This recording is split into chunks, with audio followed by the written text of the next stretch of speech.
আসলে কখনো খারাপ কিছু দেখি নাই আমরা। ভালো ছেলে ছিল, যে তোমরা গ্রামের কোনো খারাপ কোনো কিছু দেখিনি। এলাকাবাসী আরও জানান, ছোটবেলা থেকে ভালো ছেলে ছিলেন জিহাদ। গ্রামের চেয়ারম্যানের সাথে দ্বন্দ্বের কারণে মামলায় জড়ান। এরপর ঢাকায় একটি মামলা হওয়ার পর এলাকায় তাকে দেখা যায়নি। বছরখানেক এলাকায় নেই জিহাদ। তার নামে মারামারি, ডাকাতি সহ মামলা রয়েছে একাধিক। জিহাদরা 4 ভাই ও 1 বোন। ভাইয়েরা স্কুল ও মাদ্রাসায় চাকুরি করেন। বাবা রং মিস্ত্রির কাজ করতেন, এখন বয়সে বৃদ্ধ। জিহাদের অপকর্মে ক্ষুব্ধ তিনি।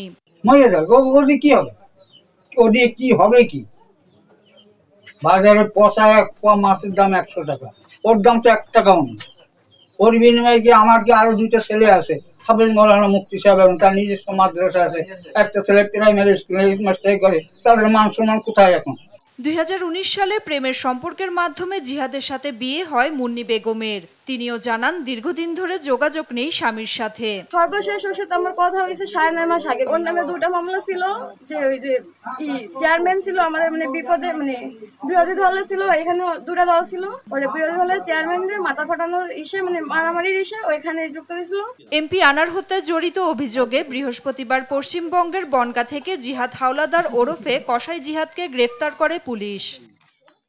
নিউজ ডেস্ক, দেশ টিভি।